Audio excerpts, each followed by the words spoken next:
오늘은 사사삼갈이라고 하는 제목으로 하나님의 말씀을 전하도록 하겠습니다. 사사기 3장에는 3명의 사사가 나오는데요. 그중 첫 번째 사사와 두 번째 사사까지를 우리가 보았습니다. 유다 지파의 온니엘 그리고 베냐민 지파의 에훗, 이렇게 두 사람을 우리가 보았는데 이 두 사람은 매우 달랐습니다. 먼저 온니엘은 영웅의 자질을 가진 전형적인 그런 지도자였습니다. 그러니까 가장 큰 지파인 유다 지파 출신에다가 또 아주 훌륭한 믿음의 사람 갈렙의 조카이기도 하면서 또 이미 사사기 1장에서 전투를 승리로 이끌면서 갈렙의 사위까지 된, 그렇게 증명된 용사였습니다. 그러니까 누가 보아도 사사가 될 만한 그런 인물이었던 사람이 온니엘입니다. 반면에 에훗은 아주 작은 지파 중에 하나인 베냐민 지파 사람이었는데요. 유다 지파와 달리 베냐민 지파는 1장에서 좀 부정적인 평가를 받던 지파였습니다. 1장 21절에 베냐민 자손은 예루살렘에 거주하는 여부스 족속을 쫓아내지 못하였으므로 여부스 족속이 베냐민 자손과 함께 오늘까지 예루살렘에 거주하니라 라고 하였습니다. 아주 미약하고 작은 지파에다가 또 쫓아내지 못해서 여부스 족속과 함께 쫓아내지 못하고 살게 된 그런 지파이기도 하였습니다. 게다가 이 베냐민이라고 하는 말의 뜻이 오른손의 아들이라고 하는 그런 특별한 뜻이 있는데, 에훗은 오른손을 쓰지 못하는 불구의 몸이라고 하였습니다. 당시에는 이 장애인이 지금보다 한 1000배, 10,000배는 더 부정적인 평가를 받던 그런 시절이었거든요. 그래서 그런 에훗이 이스라엘의 사사가 되리라고는 그 누구도 생각할 수 없었던 그런 사람이 에훗이었습니다. 이스라엘 사람들도 모압 사람들도 이 에훗이 모압 왕 에글론에게 이제 공물을 바치는 그런 굴욕적인 일에 에훗이 적임자다. 이스라엘 사람들도 그렇게 생각하였고 모압 사람들도 그렇게 생각을 할 정도였습니다. 이처럼 에훗은 전형적인 영웅인 온니엘과는 정반대쪽에 있는 그런 사람이라고 할 수 있었습니다. 그런데 하나님은 바로 그 에훗의 왼손을 사용하셔서 이스라엘을 구원하셨고, 또 가장 미약한 자였던 이 에훗을 이스라엘의 사사로 삼으셨습니다. 이처럼 사사기 3장은 하나님께서 우리를 구원하시는 방법은 다양하며, 그래서 우리는 그것을 전혀 예측할 수 없고, 사사이신 하나님, 주권자이신 하나님은 언제나 우리의 생각과 예상을 뛰어넘어서 놀라운 일을 행하시는 분이다 하는 것을 보여주고 있다고 하였습니다.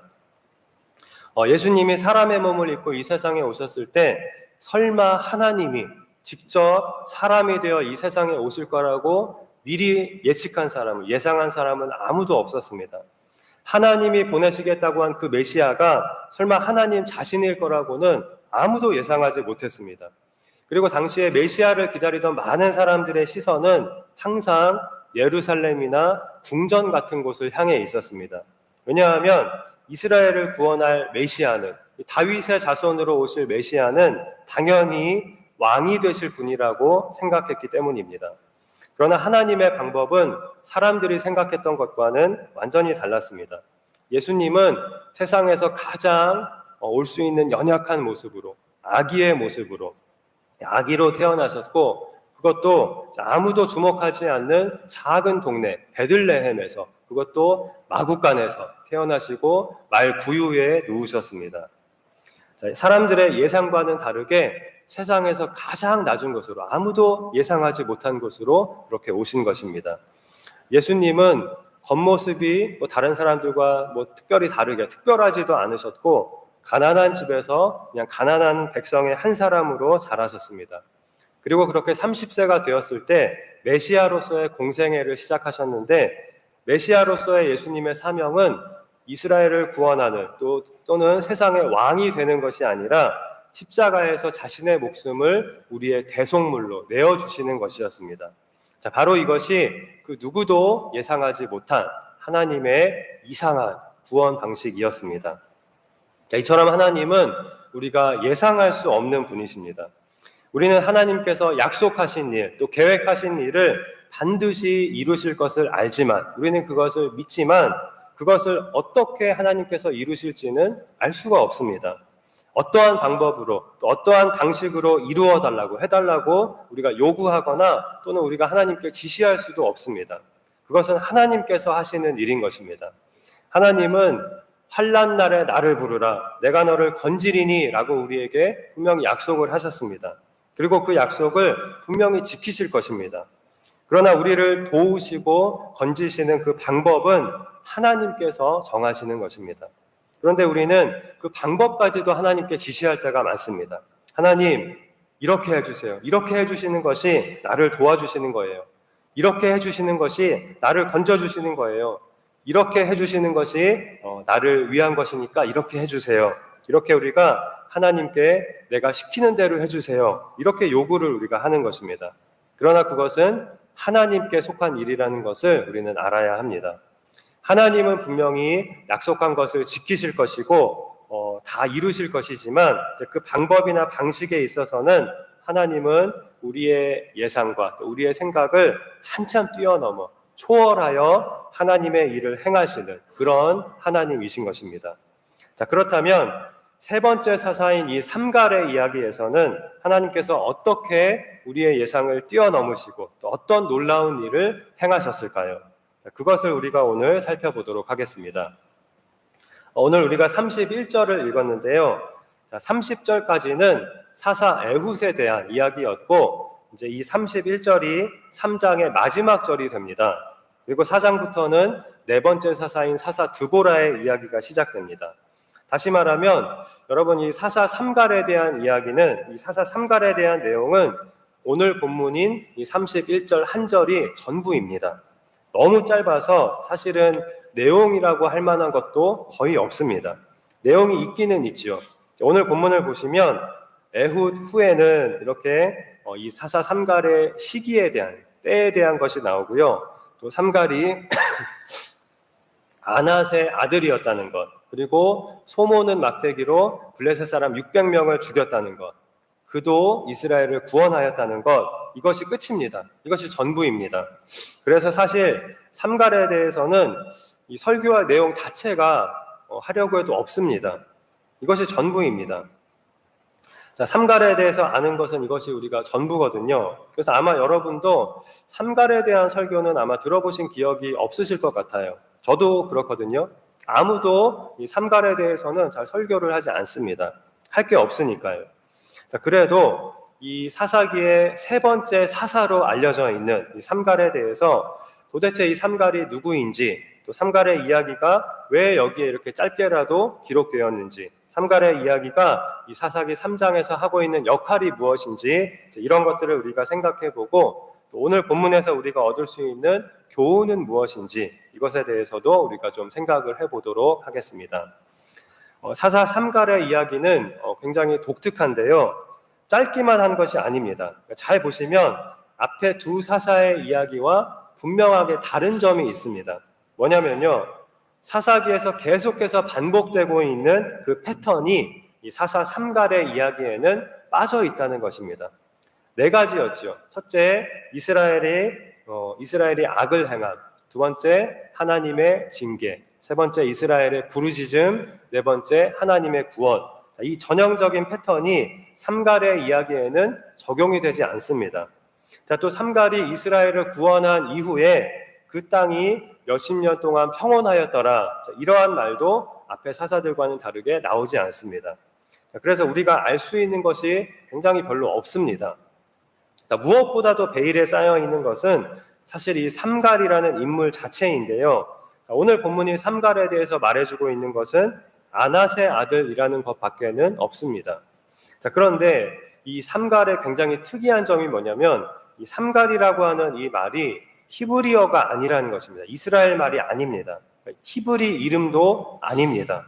자, 그리고 이 아낫이라고 하는 이 이름 역시 히브리 이름이 아닙니다. 그러니까 이방 이름이라는 것입니다. 자, 그래서 많은 성경학자들은 한결같이 삼갈이 이스라엘 사람이 아닐 가능성이 있다. 아닐 가능성이 굉장히 높다라고 다 똑같이 입을 모아서 말합니다. 다시 말하면 이 삼갈은 우리가 보통 이 사사기에 12명의 사사가 나오고 세 번째 사사다, 이렇게 보통 우리가 이렇게 말을 하지만 이스라엘의 사사가 아닐 수도 있다는 것입니다. 어쩌면 그래서 출신 지파가 나오지 않은 것일지도 모릅니다. 물론 이것은 확실한 것은 아니고 학자들이 추정하고 추측하는 그런 내용이라고 할 수 있습니다. 삼갈이 그냥 단순하게 이스라엘 사람이고 또 이스라엘의 사사였을 가능성도 여전히 있습니다. 그러나 그것도 본문이 확실하게 말하고 있지는 않은 부분입니다. 결국 삼갈에 대해서 성경이 말하고 있는 것은 굉장히 한정적이기 때문에 우리가 확실하게 말할 수 있는 것은 사실 본문 내용 말고는 없는데요. 그래도 우리가 학자들의 연구를 토대로 우리가 좀 더 추측 또는 추정을 해볼 수 있는 그런 부분은 있다고 할 수가 있습니다. 일단 대부분의 학자들은 이 삼갈이라고 하는 이름이 훌이라고 하는 족속의 그 민족의 이름이다, 이렇게 이야기를 하는데요. 또는 삼갈이 가나안 사람일 것이다 라고 그렇게 보는 견해도 일부 있습니다. 그리고 또 이 아낫이라고 하는 이름은 가나안의 전쟁의 여신의 이름이거든요. 그렇기 때문에 실제로 삼갈이 아낫이라는 사람의 아들인 것이 아니라 이 아낫의 아들이라고 하는 것은 전쟁에 능한 전사를 의미하는 그런 표현일 가능성이 있습니다. 아마도 뛰어난 전사였던 삼갈에게 붙여진 이 별명이 아낫의 아들이 아니었을까, 이렇게 생각해 볼 수가 있습니다.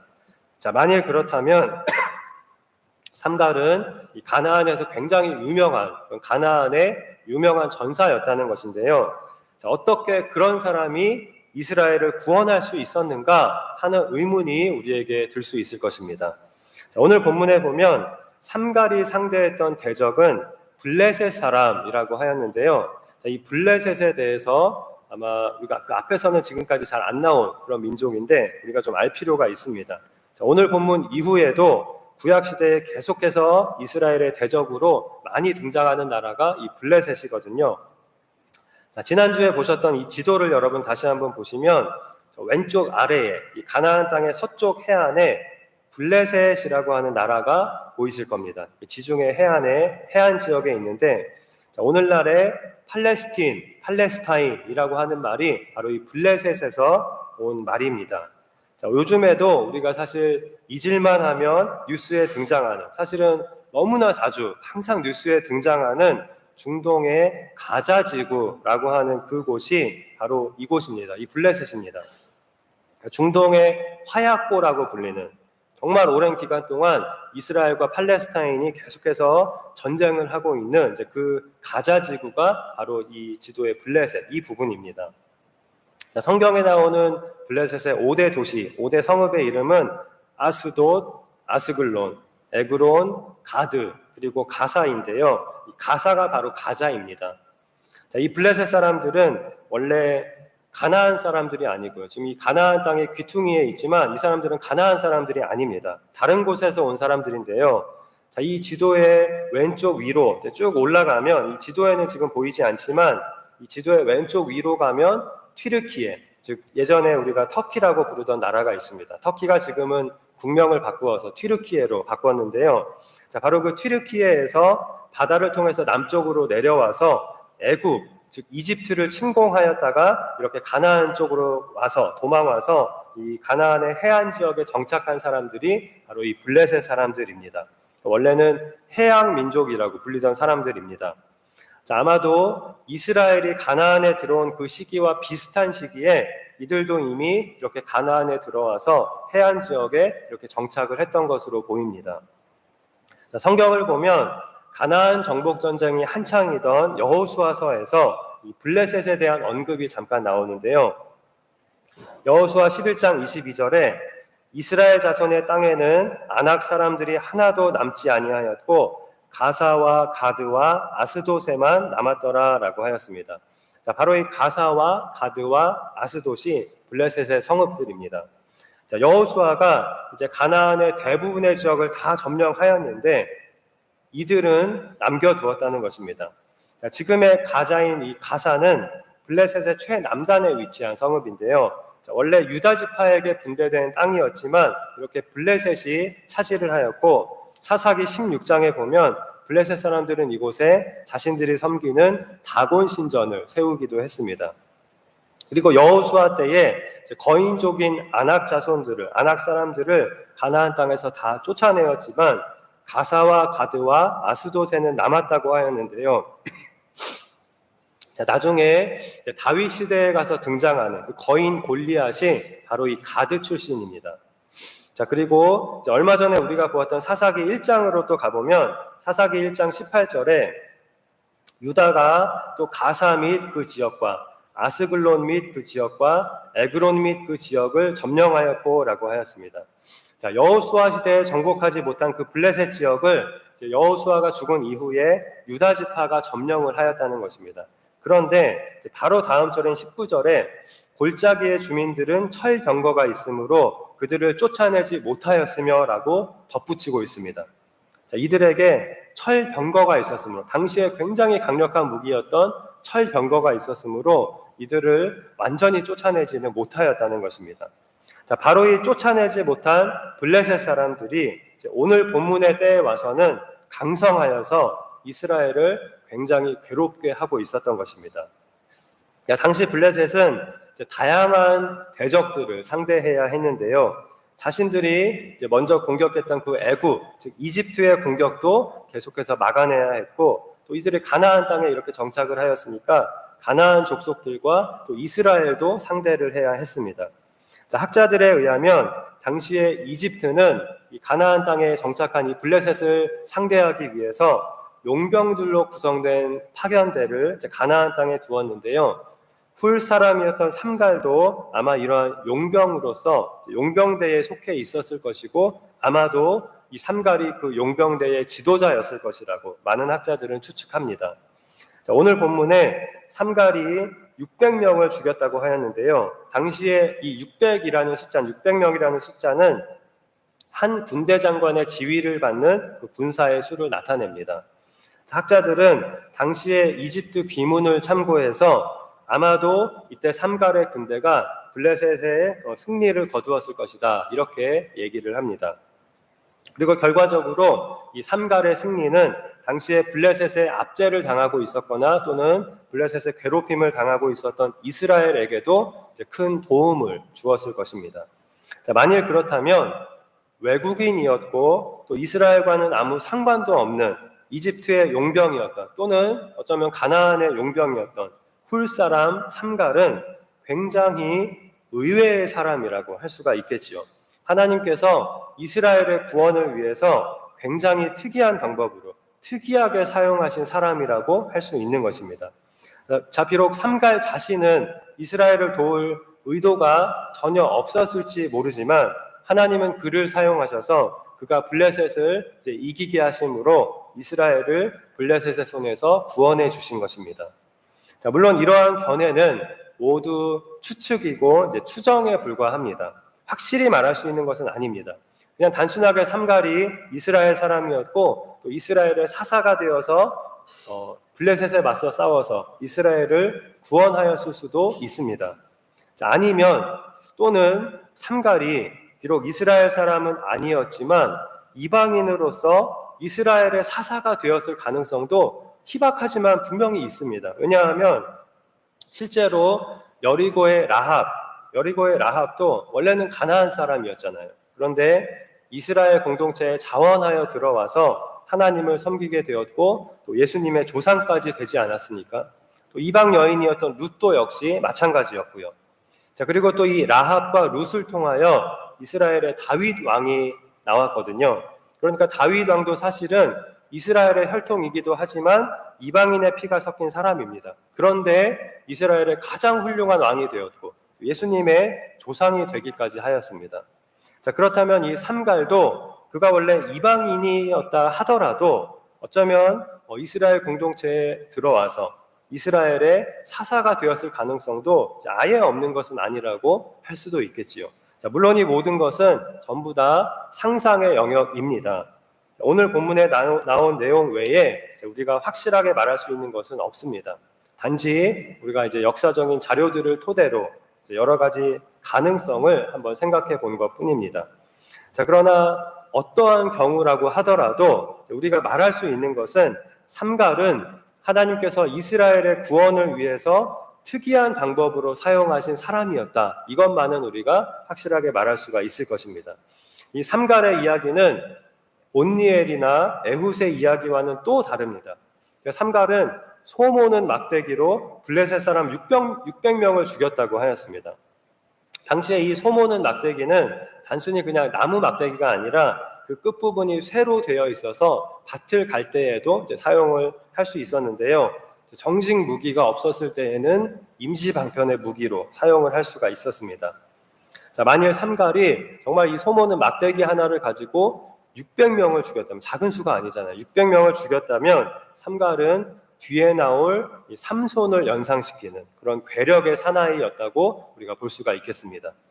자, 이처럼 사사기 3장은 첫 3명의 사사를 소개하면서 사사이신 하나님께서는 우리가 예상치 못한 다양한 방법으로 그리고 놀라운 방법으로 우리를 구원하신다는 것을 보여주고 있습니다. 때로는 누가 보더라도 적임자로 보이는 그런 사람을 통해서, 또 때로는 가장 약해 보이고 가장 큰 약점을 가진 그런 사람을 통해서, 때로는 아무도 생각지 못한 의외의 인물을 통해서, 때로는 슈퍼히어로와 같은 영웅을 통해서 사사이신 하나님은 하나님의 원하시는 뜻대로 하나님의 방식으로 우리가 예상치 못한 때에 우리가 예상치 못한 방법으로 하나님의 뜻을 이루시는 것입니다. 자, 이것은 앞으로도 우리가 계속해서 보게 될 사사기의 한 주제라고 할 수가 있습니다. 자, 그럼 오늘은 특별히 오늘 본문의 이 삼갈의 이야기를 통해서 우리가 몇 가지 교훈을 생각해 보도록 하겠습니다. 자, 첫째는 하나님은 우리가 어려울 때에 피할 길을 주신다 하는 것입니다. 자, 사실 성경에서 삼갈에 대해서 언급한 곳은 오늘 본문 외에도 딱 한 곳이 더 있는데요. 사사기 5장 6절에 아낫의 아들 삼갈의 날에 또는 야엘의 날에는 대로가 비었고 길의 행인들은 오솔길로 다녔도다, 이렇게 기록하고 있습니다. 자, 삼갈의 날에는, 즉 삼갈이 살았던 그 시대에는 대로가 비었고 행인들은 오솔길로 다녔다는 것입니다. 큰 길을 사람들이 피하고 작은 길로 숨어 다녔다는 것입니다. 무슨 뜻입니까? 당시에는 대로로 다니는 사람이 하나도 없을 정도로 이스라엘이 대적들에게 굉장히 심하게 시달렸던 어려운 시대였다는 것입니다. 구체적인 내용은 모르지만 아무튼 아주 고달프고 어려운 그런 시대였다는 것입니다. 바로 그러한 시기에 하나님께서 이 사사 삼갈을 통하여 이스라엘을 구원해 주신 것입니다. 그런데 오늘 본문에는 다른 사사들의 이야기와는 달리 그 땅에 평화가 회복되었다, 몇십 년간 평온하였다, 이런 이야기가 없습니다. 그냥 삼갈이 블레셋 사람 600명을 죽였고 그도 이스라엘을 구원하였다라는 말이 전부입니다. 자, 이것으로 봐서 아마도 이 삼갈의 승리는 일시적인 승리였거나 또는 고립된 승리였던 것으로 보입니다. 비록 완전한 승리는 아닐지라도 하나님은 이스라엘이 어려운 상황에 처해 있을 때 일시적일지라도 그들을 구원하시기 위해서 이 삼갈이라는 사람을 이용하시고 또 일으키시고 사용을 하셨던 것입니다. 자, 삼갈의 승리로 평화가 어쩌면 완전히 회복되지는 않았을지라도 이 삼갈의 승리는 중요한 의미를 가지고 있습니다. 그것은 하나님은 우리가 어려울 때에 피할 길을 주신다 하는 것입니다. 이것은 우리가 정말로 늘 잊지 말고 항상 기억해야 하는 너무나 중요한 것입니다. 사실 우리는 언제나 마귀의 유혹과 시험에 맞서 싸워야 하는 영적 전쟁 중에 있고 언제나 우리는 사실 어려운 때를 살고 있기 때문입니다. 우리가 이 세상을 사는 동안에는 우리의 인생 가운데 어려운 때가 아닌 때는 없습니다. 어려운 때는 계속됩니다. 하나님의 도우심이 없이는 결코 우리는 우리에게 주어진 상황들, 우리에게 주어진 어려움들을 감당할 수가 없습니다. 그런데 감사하게도 하나님은 우리가 어려울 때에, 우리가 도저히 감당할 수 없을 때에 우리가 생각지 못한 놀라운 방법으로, 우리가 생각지 못한 그런 피할 길을 주십니다. 정말 놀랍게 말 그대로 피할 길을 주십니다. 저는 그것을 늘 경험하면서 삽니다. 그리고 그럴 때마다 하나님에 대해서 얼마나 놀라는지 모릅니다. 이번에도 이렇게 놀랍게 하나님께서 피할 길을 주시는구나. 생각지 못한 방법으로, 이런 방법으로 생각지 못한 피할 길을 주셨구나. 하나님의 은혜로, 하나님의 돌보심으로 내가 이렇게 도저히 감당할 수 없는 일을 계속해서 할 수 있도록 하나님께서 해주시는구나. 이것을 저는 매번 느끼게 됩니다. 사랑하는 성도 여러분, 우리의 인생은 정말 어려운 일의 연속입니다. 쉬운 날이 없습니다. 어려움은 매번 또 오고 또 옵니다. 그러나 하나님께서 우리에게 어려움을 허락하실 때에는 꼭 필요할 때에 반드시 우리에게 피할 길도 주신다는 것을 기억하시기 바랍니다. 그러므로 어떠한 어려운 일을 만나도 일단 우리는 낙심할 필요가 없습니다. 절대로 절망할 필요가 없습니다. 하나님께서 절대로 우리를 죽도록 내버려 두지 않으실 것입니다. 우리 눈에는 어떠한 피할 구멍도 보이지 않는다 할지라도 하나님께서는 정말 놀라운 방법으로 반드시 우리에게 피할 길을 주십니다. 우리가 생각지도 못한 때에 피할 길을 주십니다. 우리는 너무나 어려운 일 속에서 어쩌면 하나님을 바라볼 생각조차 하지도 못하고 있을 그때에 이미 하나님은 우리와 동행하고 계시면서 우리가 생각지도 못한 피할 길을, 우리가 전혀 생각지도 않은, 구하지도 않은 피할 길을 주실 때가 많은 것입니다. 그러므로 우리는 우리의 인생이 비록 어려운 일의 연속이고 내가 어떤 어려운 일 속에 있다고 할지라도 우리의 작은 생각으로, 또 우리의 작은 시야로 절망하지 말고 반드시 피할 길을 주시고 우리를 도와주시는 그 하나님을 믿고 우리가 할 수 있는 일을 계속하며 또 우리가 할 수 있는 최선을 다하여서 우리에게 주어진 삶을 우리는 하나님의 영광을 위하여 열심히 살아가야 하겠습니다. 자, 그래서 오늘 본문에서 우리가 기억할 첫 번째는 하나님은 어려울 때에 피할 길을 주신다 하는 것이었고요. 자, 두 번째는 완전히 성공하지 못할지라도 시도는 해야 한다 하는 것입니다. 시도가 중요하다 하는 것입니다. 자, 삼갈의 승리는 분명 완전한 승리는 아니었습니다. 다른 사사들처럼 몇십 년간의 평화를 가져오지는 못하였습니다. 블레셋 사람 600명을 죽인 것으로 블레셋을 당연히 완전히 몰아내지는 못하였을 것입니다. 그럼에도 불구하고 삼갈의 승리는 나름대로 의미가 있는 것입니다. 완전한 평화를 가져오지는 못했어도 그도 이스라엘을 구원하였다라고 하였습니다. 사람들이 아무도 대로로 다니지 못할 정도로 그 정도로 대적들에게 시달리던 시기에 삼갈의 승리는 비록 일시적인 것이라 할지라도 이스라엘 백성들에게 적지 않은 위로를 주었을 것입니다. 또한 블레셋 사람들을 주춤하게 만들었을 것입니다. 삼갈도 온니엘처럼 에훗처럼 하나님께서 이스라엘을 구원하시기 위하여 세우신 구원자였습니다. 그도 이스라엘을 구원하였습니다. 자, 우리가 완벽한 성공을 거두지 못할지라도 시도하는 것이 중요합니다. 노력하는 것이 중요합니다. 특히 우리의 성화의 삶이 그렇습니다. 완전히 성공하지 못할지라도 계속해서 시도하는 것이 중요한 것입니다. 자, 이것이 하나님께서 우리에게 명하신 성화의 삶입니다. 내가 거룩하니 너희도 거룩하라. 아니, 우리가 어떻게 하나님처럼 거룩할 수 있겠습니까? 어떻게 우리가 완전할 수 있겠습니까?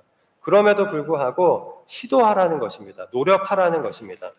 결코 우리는 단번에 완벽해지고 또 마귀의 모든 유혹을 우리가 한 번에 다 이길 수 없습니다. 단번에 영화에 이를 수는 없습니다.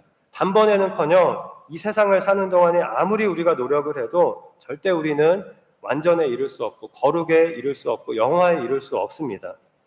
자, 그러나 계속 노력하는 것이 중요합니다. 성화의 삶을 열심히 사는 것이 너무나 중요합니다. 우리가 어쩔 수 없이 주일에 교회에 나오지 못하게 되는 일도 생길 수 있습니다. 자, 그렇다고 해도 우리가 그렇다고 해서 가면 갈고 말면 말지 이러한 마음을 가져서는 안 되겠죠. 이것이 아니라 나올 수 있는 한 내가 최선을 다해서 열심히 나오는 것이 중요한 것입니다. 때로는 우리가 성화의 삶에서 승리하기도 하고 때로는 넘어지기도 하지만 승리하기 위해서 계속 꾸준히 노력해야 하는 것입니다. 그것을 통해서 우리가 하나님께 더 가까이 나아가게 되고 하나님과 더 가까이 교제하게 되는 것입니다. 우리의 신앙이 날로 더 성장하고 자라가고 믿음이 성장하게 되는 것입니다. 자, 삼갈의 작은 승리는 의미가 없는 것이 아니었습니다. 그도 이스라엘을 구원하였더라 라고 하였습니다. 그러므로 우리는 오늘의 작은 승리를 위해서 또 내일의 작은 승리를 위해서 시도하고 노력하며 혹시 우리가 넘어질지라도 또 다시 일어나서 하나님의 도우심에 힘입어서 계속해서 한 걸음씩 앞으로 나아가는 그러한 삶을 열심히 살아가야 하겠습니다. 자, 마지막 세 번째는 하나님께 기억되는 일꾼이 되자 하는 것입니다.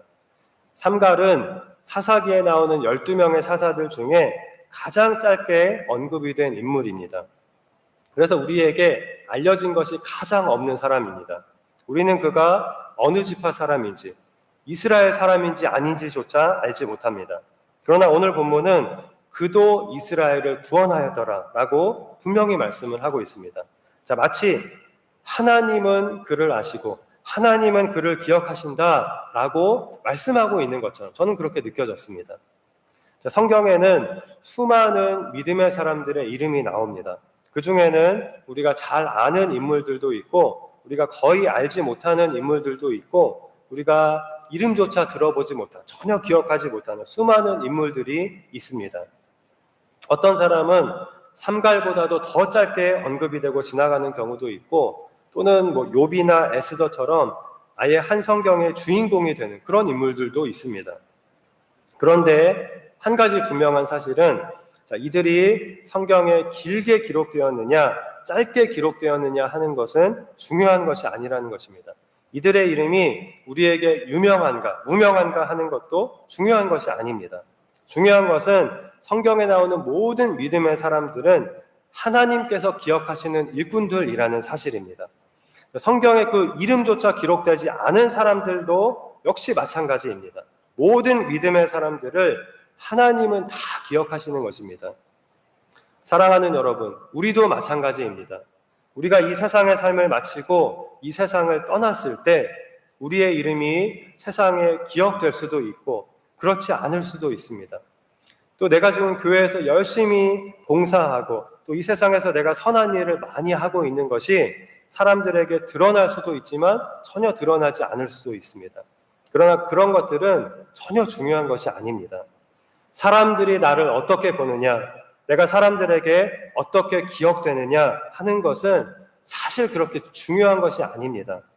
이 세상의 역사책에 내 이름 석자가 남지 않는다고 하더라도 내가 이 세상을 살다 간 것을 아무도 기억해 주지 않는다고 하더라도 괜찮습니다. 반대로 내가 이 세상에서 유명한 사람이 되고 또 내가 위인이 되어서 역사책에 내 이름이 기록된다 하더라도 여러분 그것이 우리에게 중요한 것이 아닙니다. 중요한 것은 우리의 이름이 생명책에 기록되는 것입니다.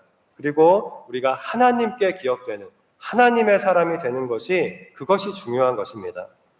어떻게 하면 내가 그래도 내 이름을 좀 날릴 수 있을까? 어떻게 하면 내가 사람들에게 인정을 받을 수 있을까? 어떻게 하면 사람들에게 내가 좋은 모습으로 기억될 수 있을까? 이것은 세상 사람들이나 해야 할 그런 고민입니다. 우리가 해야 할 고민은 내가 어떻게 하면 하나님이 기뻐하실까? 어떻게 하는 것이 하나님의 뜻일까? 어떻게 하는 것이 내가 하나님을 영화롭게 하는 것일까? 이런 것이 우리의 고민이 되어야 하는 것입니다. 우리가 이런 마음을 가지고 있을 때 이미 하나님은 우리를 기뻐하시고 이미 하나님은 우리를 기억하시고 우리를 하나님의 귀한 일꾼으로 사용해 주시는 것입니다. 그리고 하나님은 우리가 하나님을 위하여 행한 모든 작은 일들까지도 다 기억해 주시고 칭찬해 주시고 풍성한 상으로 갚아 주실 것입니다. 자, 이것을 기억하고 우리가 어디에서 무슨 일을 하든지 사람에게 보이고 사람에게 인정을 받으려고 하기보다 언제나 오직 하나님 앞에서 행하고 오직 하나님 앞에 진실하고 신실한 그런 일꾼이 되려고 우리는 힘써야 하겠습니다. 물론 우리는 완전할 수 없을 것입니다. 넘어질 때도 있을 것입니다.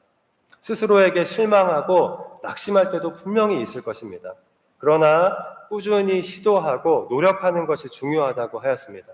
우리가 그렇게 할 때에 우리에게 피할 길을 주시는 하나님의 도우심에 힘입어서 우리는 하나님께서 주신 사명을 능히 감당하며 하나님께서 인도하시는 성화의 길을 우리가 계속해서 걸어갈 수 있게 될 것입니다.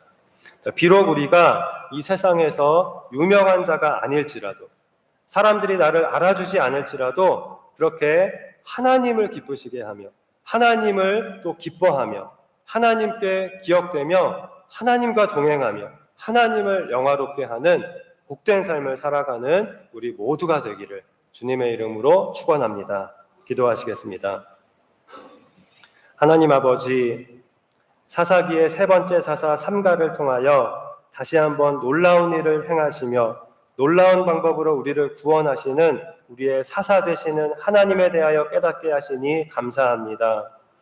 이스라엘이 아무도 대로로 다닐 수 없었던 그 어려운 시기에 하나님은 삼가를 통하여 작지만 귀한 승리를 주심으로 이스라엘 백성에게 피할 길을 주시고 큰 위로를 주셨다고 하였습니다. 우리도 하나님은 우리에게 피할 길을 주시는 하나님이심을 늘 기억하고 어떠한 어려운 일 가운데에서도 늘 하나님을 바라보며 하나님의 도우심에 힘입어서 우리의 사명을 포기하지 말고 앞으로 나아갈 수 있도록 인도하여 주시옵소서. 그리하여 우리 모두가 하나님을 기쁘시게 하며 하나님께 기억되며 하나님께 귀하게 사용되는 복된 하나님의 일꾼, 복된 하나님의 백성, 복된 하나님의 자녀가 다 되게 하여 주시옵소서. 믿사오며 예수님의 이름으로 기도하옵나이다. 아멘.